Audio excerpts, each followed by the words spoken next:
بسم اللہ الرحمن الرحیم۔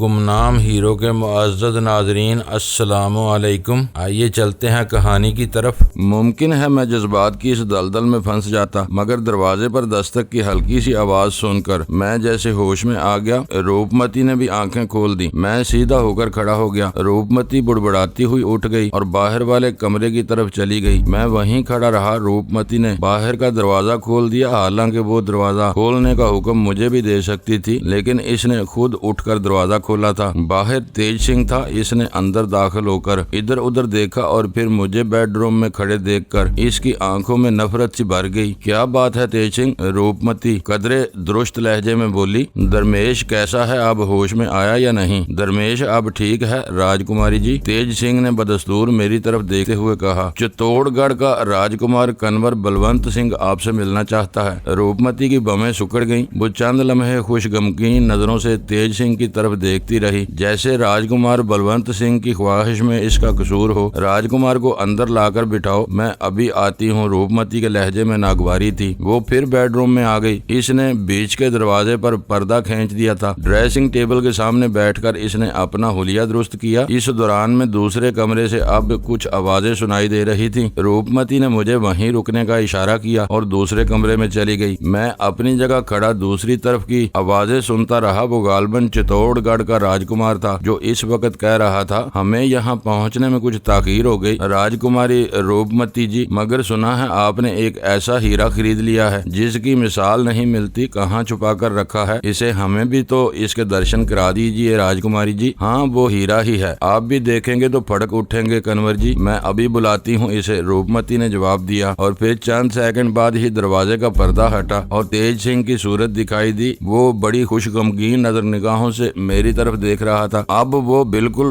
میرے سامنے آیا تھا تو میں نے دیکھا کہ اس کا دایاں بازو گلے میں پڑی ہوئی پٹی میں رکھا ہوا تھا۔ میرے ہونٹوں پر بے اختیار مسکراہٹ آ گئی۔ کلائی پر پٹی لپٹی ہوئی تھی۔ جانکی نے کچھ زیادہ ہی زور لگا دیا تھا۔ میری صورت کو دیکھ رہا ہے؟ چل، راجکماری نے طلب کیا ہے تجھے۔ اس کے لہجے میں نفرت بھری ہوئی تھی، مگر آواز زیادہ اونچی نہیں تھی۔ مجھے اس کے بارے میں اندازہ لگانے میں دشواری پیش نہیں آئی۔ ہماری دشمنی کی بنیاد تو اسی وقت رکھی گئی تھی جب میں نے درمیش کو پچھاڑا تھا اور تیج سنگھ نے مجھے گولی مارنے کی کوشش کی تھی۔ مجھے اب روپ متی کے پاس ہی رہنا تھا، کم از کم اس وقت تک جب تک مجھے نجات کا کوئی راستہ نہ مل جاتا، اور اس کا مطلب تھا کہ میری اور تیج سنگھ اور درمیش کی دشمنی لمبے عرصے تک چلنے والی تھی۔ تیج سنگھ کے حکم پر میں نے 90 تلے قدم اٹھاتا ہوا دوسرے کمرے میں آ گیا۔ ایک صوفے پر روپ متی بیٹھی ہوئی تھی، جبکہ سامنے والے صوفے پر 2 آدمی بیٹھے ہوئے تھے۔ وہ دونوں مجھے دیکھ کر بے اختیار اپنی جگہ سے اٹھ کر کھڑے ہو گئے۔ واہ، ان میں سے ایک کے منہ سے بے اختیار نکلا۔ وہ دراز قامت اور صحت مند جسم کا مالک تھا۔ عمر 30-32 کے لگ بھگ رہی ہوگی۔ اس نے راجستھانی لباس پہن رکھا تھا۔ سر پر گہرے نیلے رنگ کی پگڑی بندھی ہوئی تھی۔ مونچھیں زیادہ باری نہیں تھی، مگر ہونٹوں کے کناروں پر اوپر کی طرف بال کھائی ہوئی تھی۔ گلے میں موتیوں کی ایک مالا بھی پڑی ہوئی تھی۔ واہ روپ متی جی، وہ کہہ رہا تھا، تو واقعی ہیرا ہے۔ کالی ماں کی قسم، اگر ہم ہوتے تو اسے دوسرے کے پاس جانے نہ دیتے، وجے ٹھاکر کو منہ مانگی قیمت دے کر خرید لیتے۔ وہ چند لمحوں کو خاموش ہوا، پھر بات جاری رکھتے ہوئے بولا، لیکن میرے خیال میں وقت اب بھی ہاتھ سے نہیں نکلا۔ آپ نے یہ ہیرا 3 لاکھ میں خریدا ہے، ہم آپ کو 6 لاکھ دینے کو تیار ہیں۔ ہمارے پاس بہت دولت ہے۔ دولت تو ہمارے پاس بھی بہت ہے کنور جی، روپ متی نے مسکراتے ہوئے جواب دیا۔ آپ یہ بھی جانتے ہیں کہ ہم شوق سے خریدی ہوئی کوئی چیز بیچتے نہیں ہیں، تحفے میں دے دیتے ہیں، لیکن اس وقت ہم تحفہ دینے کے موڈ میں بھی نہیں ہیں۔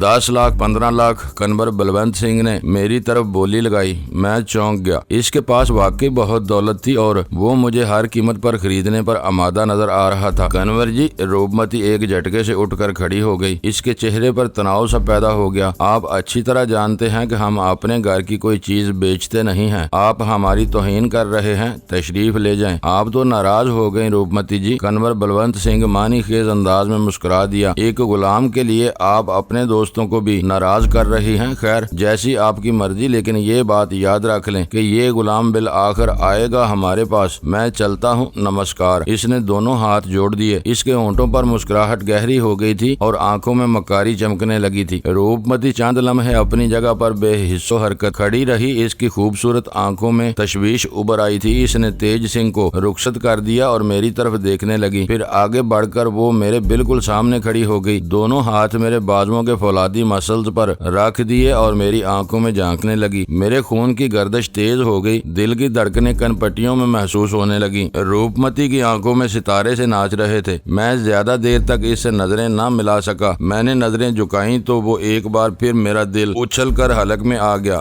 روپمتی کا تنفس بے ربط ہو رہا تھا اور اس کے نیم برہنہ سینے کا زیرو بم قیامت ڈھا رہا تھا۔ روپمتی نے اچانک میرے بازو چھوڑ دیے اور دوڑتی ہوئی دوسرے کمرے میں جا کر بستر پر گر گئی۔ میں مبہوت سا اپنی جگہ پر کھڑا رہا۔ روپمتی نے ایک بڑی رقم خرچ کر کے مجھے غلام کی حیثیت سے خریدا تھا، لیکن اس کا اب تک کا رویہ بالکل مختلف تھا۔ سب سے پہلے اس نے مجھ سے پیر دبوائے تھے، لیکن میں جانتا تھا کہ یہ کام خدمت کے طور پر نہیں لیا گیا۔ پیر دباتے ہوئے اس پر جو کیفیت طاری ہوئی تھی وہ ایک دوسری کہانی تھی، اور اب وہ جس انداز میں میرے سامنے کھڑی ہوئی تھی یہ بھی ایک دوسری کہانی تھی۔ روپمتی کی اس کیفیت سے قطع نظر میرے خیال میں یہاں ایک اور کہانی جنم لے چکی تھی۔ کنور بلونت سنگھ نے میرے لیے 15 لاکھ کی آفر دے دی تھی اور روپمتی نے انکار کر دیا تھا، اور اس طرح میرے خیال میں ان دونوں کے بیچ بھی دشمنی کی بنیاد پڑ چکی تھی۔ میں ایک عجیب سی صورتحال سے دوچار ہو گیا۔ جانکی مجھ سے الگ ہو گئی تھی۔ مجھے کچھ پتہ نہیں تھا کہ ٹھاکر بھنور سنگھ کون تھا، وہ کس شہر کا رہنے والا تھا اور جانکی کو لے کر کہاں جائے گا، لیکن بہرحال میں نے اسے تلاش کرنا تھا اور اس سے پہلے اپنی غلامی کے طوق سے نجات حاصل کرنی تھی، اور میں جانتا تھا کہ اس میں مجھے خاصی مشکلات کا سامنا کرنا پڑے گا۔ دوسری طرف روپمتی نے اپنے آدمیوں کے مقابلے میں میری حمایت کر کے میرے لیے مزید مشکلات پیدا کر دی تھیں۔ اس نے کہا تھا کہ اگر میں درمیش کو پچھاڑ دوں تو مجھے بہت سی مراعات حاصل ہو جائیں گی۔ یہ جملہ گویا درمیش کے مقابلے میں میری حمایت کا اعلان تھا۔ میں نے درمیش کو عدموا کر دیا تھا، جس کے نتیجے میں وہ دونوں میرے دشمن ہو گئے تھے۔ میں نہیں جانتا تھا کہ وہ دونوں کون تھے، ان کا آپس میں کیا رشتہ تھا اور روپمتی سے ان کا کیا تعلق تھا۔ وہ دونوں اس کے غلام تو ہرگز نہیں ہو سکتے تھے۔ تیج سنگھ اور درمیش نہایت خوبرو اور بھرپور جوان آدمی تھے، اور پھر میری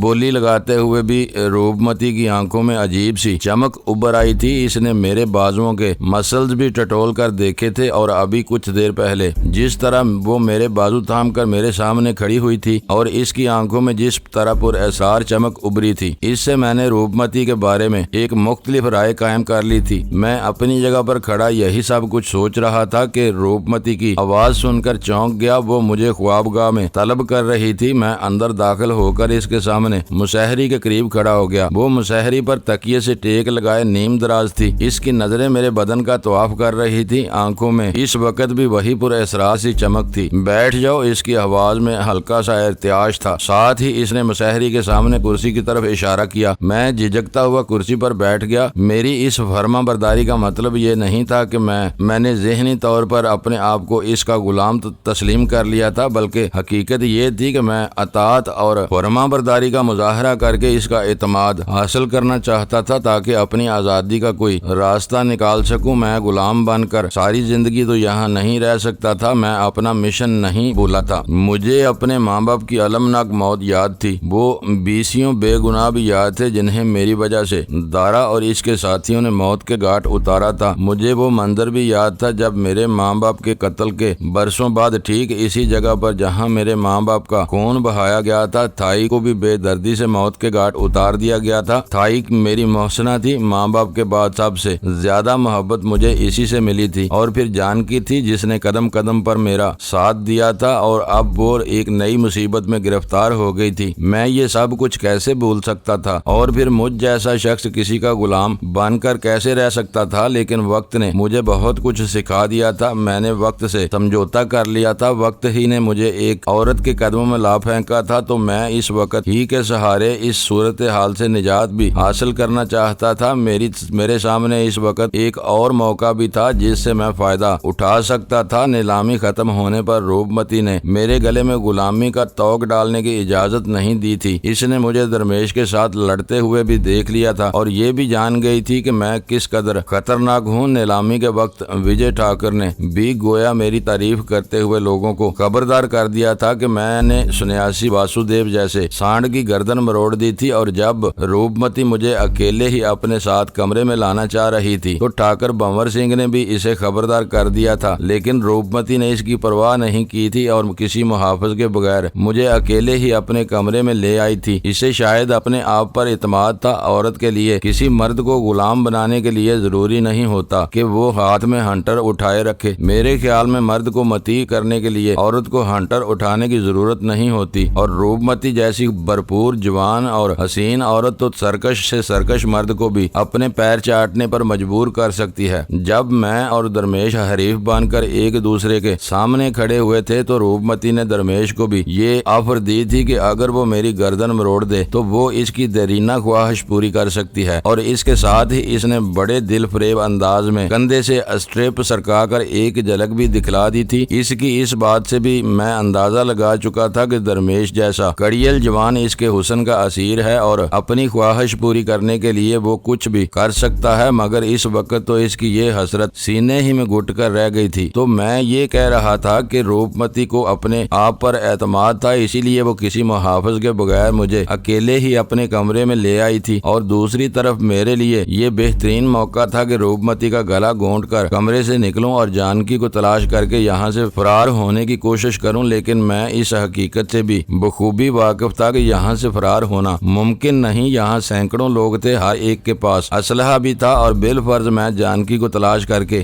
غلاموں کی اس منڈی سے نکلنے میں کامیاب ہو بھی گیا تو سوال یہ پیدا ہوتا تھا کہ ہم کہاں جائیں گے۔ اس قدیم محل نما عمارت کے چاروں طرف میلوں دور تک گھنا جنگل تھا، اور جنگل کے بعد میلوں دور تک بے آب و گیا ریگستان پھیلا ہوا تھا۔ ہم یہاں سے فرار ہو کر کتنی دور جا سکیں گے؟ چند میل، اور اس کے بعد ہمیں گھیر لیا جائے گا، اور ممکن ہے ہمیں زندہ پکڑنے کی بجائے موت کے گھاٹ اتار دیا جائے۔ ایک غلام کی زندگی کی وقت ہی کیا ہوتی ہے؟ یہی سب کچھ سوچتے ہوئے میں نے اس موقع سے فائدہ اٹھانے کی کوشش ہی نہیں کی تھی۔ میں تو نجات حاصل کرنے کا کوئی ایسا راستہ تلاش کرنا چاہتا تھا جس پر آگے جا کر کوئی دشواری پیش نہ آئے۔ میں کرسی پر بیٹھا یہی سب کچھ سوچتا رہا۔ ایک مرتبہ نظریں اٹھا کر دیکھا تو روپمتی کی آنکھیں بند تھیں، وہ سو چکی تھی۔ اس کے سینے کا ہموار زیرو بم اس کی پرسکون کیفیت کا اظہار کر رہا تھا۔ میں نے بھی کرسی کی پشت سے ٹیک لگا کر آنکھیں بند کر لیں۔ کل دن بھر صحرا میں اونٹوں پر سفر اور پھر رات بھر جاگنے کی وجہ سے میں بری طرح تھک گیا تھا۔ آنکھیں بند کرتے ہی میں نیند کی آغوش میں پہنچ گیا۔ مجھے اندازہ نہیں کہ میں کتنی دیر سویا تھا، لیکن پسلیوں پر پڑنے والی ایک زوردار ٹھوکر مجھے ہوش میں لے آئی۔ میرے منہ سے بے اختیار کرا نکل گئی اور میں کرسی سمیت الٹ گیا۔ اس سے پہلے کہ میں حواس پر قابو پا کر اپنے آپ کو سنبھالتا، ایک اور زوردار ٹھوکر نے مجھے ایک بار پھر کراہنے پر مجبور کر دیا۔ میں نے اپنے آپ کو سنبھالنے کی کوشش کرتے ہوئے اس طرف ٹھوکریں برسانے والے کی طرف دیکھا۔ وہ تیج سنگھ تھا۔ اس کی آنکھوں میں شدید نفرت کی چنگاریاں بڑک رہی تھیں، چہرے پر درندگی تھی۔ میں نے مسحری کی طرف دیکھا۔ روپمتی مسحری پر نہیں تھی، وہ شاید ساتھ والے کمرے میں بھی نہیں تھی، اور اس کی آنکھ کو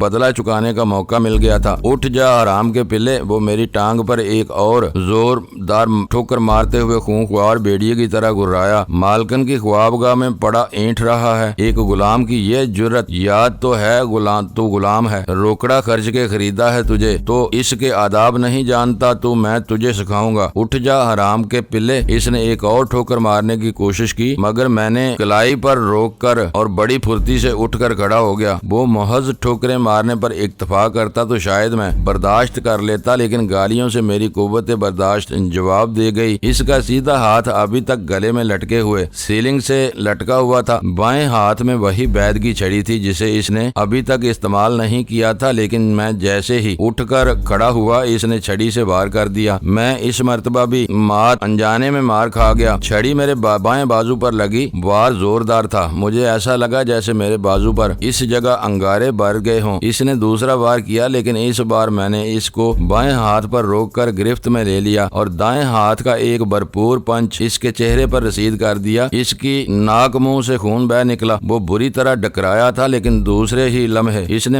چھلانگ لگا دی اور مجھے دھکیلتا ہوا دیوار تک لے گیا۔ اسی دوران میں دوسری کرسی سے ٹکرایا تھا اور کرسی وہیں الٹ گئی تھی۔ میری کھوپڑی دیوار سے ٹکرائی تھی۔ میرا دماغ جنجنا اٹھا، آنکھوں کے سامنے نیلی پیلی چنگاریاں سی رقص کرنے لگی تھیں۔ تیج سنگھ مجھے چھوڑ کر پیچھے ہٹ گیا اور دوسرے ہی لمحے اس نے نیچے کو جھکائے ارنے بھینس بھینسے کی طرح میری طرف بڑھا۔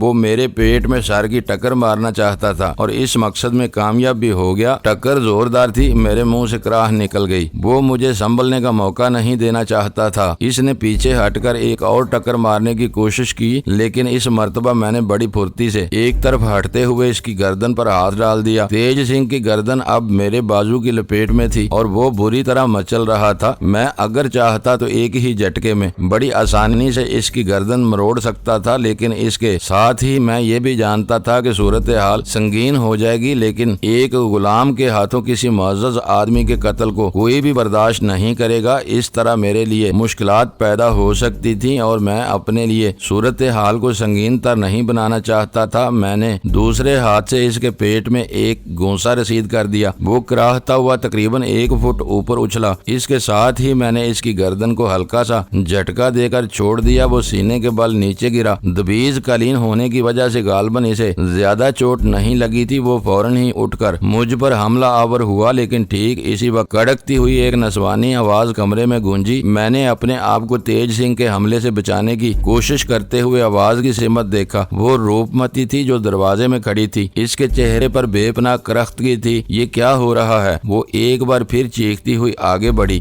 بجلی کی طرح کڑکتی ہوئی یہ آواز اس کی کھنکتی ہوئی آواز سے بالکل مختلف تھی۔ میں اپنے آپ کو تیج سنگھ کی زد سے بچا کر دیوار کے ساتھ ایک طرف سرک گیا تھا، جبکہ تیج سنگھ بھی اپنی جگہ رک گیا۔ اس کا مجروح ہاتھ سلنگ سے نکل گیا تھا جسے وہ ہلکے ہلکے جھٹکے دے رہا تھا۔ اس کا سانس پھولا ہوا تھا۔ اس نے دوسرے ہاتھ کی آستین سے ناک سے رسنے والا خون پونچھا اور بے ربط تنفس پر قابو پانے کے لیے گہرے گہرے سانس لینے لگا۔ میں دیوار کے ساتھ ٹیک لگائے پرسکون کھڑا اس کی طرف دیکھ رہا تھا۔ اس کی سفید قمیض پر خون کے چھینٹے نظر آ رہے تھے۔ میں پوچھتی ہوں یہ کیا ہو رہا ہے؟ تم بولتے کیوں نہیں تیج سنگھ؟ روپمتی کی آواز میں بجلی کی سی کڑک تھی۔ میں اس غلام کو گستاخی کی سزا دے رہا تھا۔ راجکماری تیج سنگھ نے ایک بار پھر ناک سے رسنے والا خون پونچھتے ہوئے جواب دیا۔ میں جب کمرے میں آیا تو یہ حرامی کرسی پر بیٹھا سو رہا تھا۔ میں نے اسے جگایا تو اس نے مجھ پر حملہ کر دیا۔ یہ اپنے آپ کو بہت بڑا سورما سمجھتا ہے۔ میں اس گستاخی پر اسے سبق سکھانا چاہتا تھا۔ اگر یہ میری خوابگاہ میں کرسی پر سو رہا تھا اور اس نے تمہارے ساتھ بھی گستاخی کی تھی تو تم نے اسے گولی کیوں نہیں مار دی؟ روپمتی اس کی آنکھیں اب بھی شعلے اگل رہی تھی۔ میرے پاس پستول ہوتا تو ضرور ایسا کرتا، تیج سنگھ نے جواب دیا۔ یہ جھوٹ بول رہا ہے مالکن، میں نے روپمتی کی طرف دیکھتے ہوئے پرسکون لہجے میں کہا۔ تو پھر سچ کیا ہے؟ روپمتی نے کہا۔ اس کے لہجے کی کڑک اب بھی برقرار تھی۔ یہ درست ہے کہ میں اس کرسی پر بیٹھا اونگ رہا تھا۔ اس نے مجھے جگانے کی کوشش نہیں کی بلکہ ٹھوکر مار کر مجھے گرا دیا۔ اس کے بعد بھی یہ مجھ پر ٹھوکریں برساتا رہا اور بیت کی چھڑی سے وار کیے۔ میں نے اسے اپنا بازو دکھایا جس پر تقریباً 3 انچ لمبی سرخ لکیر بن گئی تھی۔ اگر تیج سنگھ میری کھال بھی ادھیڑ دیتا تو میں اف نہ کرتا، لیکن اس نے مجھے ماں کی گالی دی تھی۔ اسے سمجھا دو مالکن کہ اب اگر اس نے منہ سے کوئی ایسا لفظ نکالا تو میں اس کی زبان گدی سے کھینچ لوں گا۔ یہ جھوٹ بکتا ہے راجکماری، چپ رہو۔ روپمتی نے گراتے ہوئے تیج سنگھ کی بات کاٹ دی۔ میں جان چکی ہوں کہ کون جھوٹ بول رہا ہے اور کون سچا ہے، لیکن اسے سزا دینے کا اختیار کس نے دیا تمہیں؟ راجکماری، یہ آپ کی خوابگاہ ہے۔ اسے خوابگاہ میں لے کر آئی تھی اور میری ہی اجازت سے یہ کرسی پر بیٹھا تھا۔ راجکماری نے ایک بار پھر اس کی بات کاٹ دی۔ میں جب اس کمرے سے گئی تھی تو یہ سو رہا تھا۔ میں نے اسے گستاخی نہیں سمجھا تو تم نے اپنے آپ کو اس کا آقا کیسے سمجھ لیا؟ وہ چند لمحوں کو خاموش ہوئی، پھر بات جاری رکھتے ہوئے بولی، میں بات کی تہہ تک پہنچ چکی ہوں۔ تم نے درمیش کی شکست کا بدلہ لینے کے لیے اس کے ساتھ زیادتی کی ہے۔ اس مرتبہ تو میں تمہیں معاف کر رہی ہوں، لیکن آئندہ ایسی کوئی بات برداشت نہیں کروں گی۔ اب تم جا سکتے ہو۔ اور سنو، اس وقت 7 بج رہے ہیں۔ میں نے روانگی کا پروگرام ملتوی کر دیا ہے۔ اب میں یہاں سے 2 بجے روانہ ہوں گی، لیکن تم اور درمیش ناشتہ کر کے 1 گھنٹے کے اندر اندر یہاں سے روانہ ہو جاؤ۔ آپ مالکن ہیں راجکماری، لیکن آپ اس غلام پر اعتماد کرنا خطرناک ہوگا۔ تیج سنگھ نے مشورہ دیا۔ میں نے تم سے مشورہ نہیں مانگا۔ روپمتی اسے گورا۔ تم سے جو کہا گیا ہے وہ کرو۔ اب تم جانے کی تیاری کرو۔ ہاں، رنگو کو اندر بھیج دو۔ تیج سنگھ خونخوار نظروں سے میری طرف دیکھتا ہوا دروازے کی طرف بڑھ گیا۔ ہماری دشمنی کی جڑیں گہری ہو گئی تھی۔ اس وقت روپمتی نے کھل کر میری طرفداری کی تھی۔ اس نے ایک نئے زر خرید غلام کو اپنے پرانے اور وفادار ملازم کی بات پر زیادہ بااعتماد سمجھا تھا، اور روپمتی کی اس حمایت نے جلتی پر تیل کا کام کیا تھا۔ تیج سنگھ کے کے جانے کے چند سیکنڈ بعد ہی وہی داخل ہوا جسے یہاں آتے ہوئے میں نے راہداری میں اسٹول پر بیٹھے دیکھا تھا۔ رنگو، روپمتی اس کی طرف دیکھتے ہوئے بولی، ہمارے لیے ناشتہ لے کر آؤ، بھوک لگ رہی ہے۔ سنو، ناشتہ 2 آدمیوں کا ہونا چاہیے، سمجھے؟ رنگو سر ہلاتا ہوا واپس چلا گیا۔ روپمتی اسے سامنے والے دروازے کے قریب ہی کھڑی تھی، وہ اسے اٹھاتی ہوئی میرے قریب آ گئی۔ ہمیں صبح سویرے ہوا خوری کی عادت ہے، ہم اٹھ کر عقبی لان میں چلے گئے تھے، وہ کہہ رہی تھی۔ ایک بار پھر وہی کھنک لوٹ آئی تھی۔ ہماری عدم موجودگی میں تمہیں تیج سنگھ کی زیادتی برداشت کرنا پڑا۔ ہم یہ بھی سمجھتے ہیں کہ اس نے یہ سب کیوں کیا، لیکن ہمیں امید ہے کہ وہ آئندہ ایسی کوئی حرکت نہیں کرے گا۔ میں تو کہنا چاہتا تھا کہ میرے ساتھ اتنی مہربانی کیوں، میں تو ایک غلام ہوں، لیکن الفاظ میرے منہ تک نہ آ سکے۔ اس نے ایک قدم مزید آگے بڑھ کر میرا بازو پکڑ لیا، چند لمحے چھڑی کے اس سرخ نشان کو دیکھتے ہوئے جھک کر اپنے ہونٹ میرے بازو پر ٹھیک اس جگہ پر رکھ دیے جہاں چھڑی کی ضرب نے سرخ لکیر بنا دی تھی۔ میرے روم روم میں سنسنی کی لہریں سی دوڑ گئیں، دھماکے سے ہونے لگے۔ دل کی کیفیت تو یہ تھی جیسے سینے کا پنجرا توڑ کر باہر نکل جائے گا۔ ایک عجیب بے خودی کی سی کیفیت تھی جو مجھ پر طاری ہو رہی تھی۔ میں نے سر جھٹک کر اپنے حواس پر قابو پانے کی کوشش کرتے ہوئے روپمتی کی طرف دیکھا۔ اس کے شعلوں کی طرح تپتے ہوئے ہونٹ اب بھی میرے بازو کی سرخ لکیر پر تھے اور نظریں میرے چہرے کی طرف اٹھی ہوئی تھیں۔ اس کی آنکھوں میں عجیب سی چمک تھی۔ میں نے بڑی آہستگی سے اس سے اپنا بازو چھڑا لیا۔ وہ گہرا سانس لے کر رہ گئی۔ میں نے صرف ایک لمحے کو اس کی طرف دیکھا اور پھر وہاں رکھی ہوئی کرسیاں وغیرہ درست کرنے لگا، اور پھر میں مسحری کے طرف سے گھوم کر کمرے کی عقبی کھڑکی کی طرف چلا گیا اور اسی پردہ سمیٹ کر ایک طرف ہٹانے لگا۔ عمارت کے عقب میں بہت وسیع و عریض اور بہت خوبصورت لان تھا جس میں 2 تالاب بھی بنے ہوئے تھے، فوارے بھی لگے ہوئے تھے۔ سبز مخملی گھاس کے اطراف میں کیاریوں میں انواع و اقسام کے پھول کھلے ہوئے تھے۔ یہ خوبصورت لان عقبی فصیل تک پھیلا ہوا تھا جو تقریباً 50 گز کے فاصلے پر تھی۔ فصیل کے ساتھ ساتھ ناریل کے درخت بھی قطاروں کی صورت میں لگے ہوئے تھے۔ فصیل اگرچہ خاصی بلند تھی مگر اس کے اوپر کاردار تاروں کی باڑ لگی ہوئی تھی۔ فصیل کے دوسری طرف دور تک جنگل پھیلا ہوا تھا۔ باہر کی فضا میں دھوپ چھاؤں کا منظر تھا۔ آسمان پر بادلوں کے بڑے بڑے ٹکڑے تیر رہے تھے۔ سورج کبھی کسی ٹکڑے کے پیچھے چھپ جاتا اور کبھی سامنے آ کر دنیا پر سنہری کرنیں نچھاور کرنے لگتا۔ میں کھڑکی کے قریب کھڑا یہ دل فریب منظر دیکھ رہا تھا کہ گردن پر گرم گرم سانسوں کا لمس محسوس کر کے چونک پڑا۔ آہستگی سے گردن گھما کر پیچھے دیکھا تو روپمتی میرے بالکل پیچھے کھڑی تھی، اتنا قریب کہ اس کی سانسیں میری گردن کو چھو رہی تھی۔ میں نے روپمتی کے چہرے کی طرف، اس کی آنکھوں میں سرخی تھی۔ میں نہیں کہہ سکتا تھا کہ سرخی شب بیداری کی وجہ سے تھی یا اس کی وجہ کچھ اور تھی۔ میں پہلو بچا کر اس کے قریب سے گزر گیا اور مسحری پر چادر درست کرنے لگا، پھر تکیے کو ٹھیک طرح سے اس کی جگہ پر رکھا اور ادھر ادھر دیکھتے ہوئے سوچنے لگا کہ اب مجھے کیا کرنا چاہیے۔ روپمتی کو اپنی طرف آتے دیکھ کر میں سنبھل گیا۔ اس کے ہاتھ میں ایک چھوٹی سی ڈبیا دیکھ کر میں چونکے بغیر نہیں رہ سکا تھا۔ اسٹین لیس اسٹیل کی یہ ڈبیا پالش کی ڈبیا سے زیادہ بڑی نہیں تھی۔ لاؤ تمہارے زخم پر یہ مرہم لگا دوں، تکلیف سے نجات مل جائے گی، وہ میری طرف رکتے ہوئے بولی۔ مجھے شدید جلن کی تکلیف تو ہو رہی تھی لیکن میں ضبط کیے ہوئے تھا۔ میں نے ڈبیا لینے کے لیے ہاتھ آگے بڑھا دیا مگر اس نے ڈبیا میرے ہاتھ میں دینے کی بجائے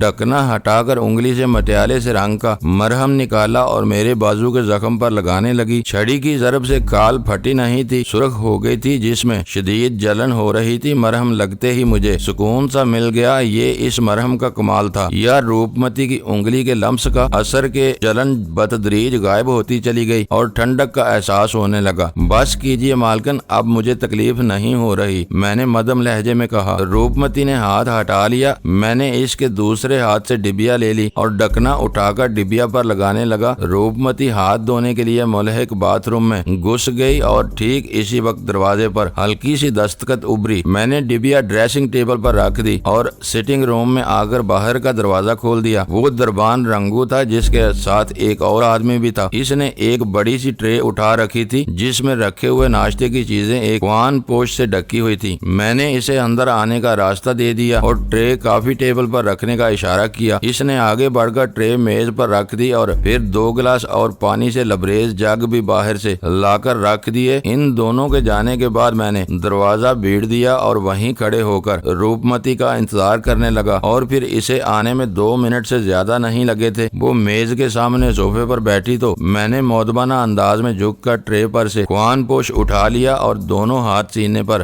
باندھ کر ایک طرف کھڑا ہو گیا۔ یہ ناشتہ میں نے دونوں کے لیے منگوایا ہے، بیٹھو تم بھی، روپمتی نے میری طرف دیکھتے ہوئے کہا۔ مالکن، غلام پر اتنی مہربانی نہ کیجیے کہ وہ غلامی کے آداب کو فراموش کر دے۔ آپ ناشتہ کیجیے، میں بعد میں کھا لوں گا، میں نے کہا۔ وہ چند لمحے عجیب سی نظروں سے میری طرف دیکھتی رہی، پھر بولی، غلام؟ ہاں ٹھیک ہے، تم میرے غلام ہو، میں نے ایک بڑی رقم خرچ کر کے تمہیں خریدا ہے، لیکن تم ناشتہ میرے ساتھ بیٹھ کر کرو گے، یہ میرا حکم ہے۔ میں روپمتی کا حکم نہیں ٹال سکتا تھا۔ اس کے سامنے دوسرے صوفے پر بیٹھ گیا۔ پراٹھے، انڈے کا آملیٹ، آلو میتھی کی بھجیا اور ایک کٹوری میں اچار بھی تھا۔ روپمتی نے ناشتہ شروع کیا تو میں نے بھی ہاتھ بڑھا دیا۔ اس وقت مجھے واقعی بہت سخت بھوک لگی تھی، اس لیے بے تکلفی سے کھانے لگا۔ یہ احساس تو مجھے بہت بعد میں ہوا کہ روپمتی نے ٹرے خالی ہونے تک صرف 2-4 نوالے ہی لیے تھے اور وہ ہاتھ روک کے بیٹھی دلچسپ نظروں سے میری طرف دیکھ رہی تھی۔ بھوجن اور منگواؤں؟ اس نے کہا۔ نہیں مالکن، میں نے یہ کہتے ہوئے پلیٹ کی طرف دیکھا۔ اس میں اب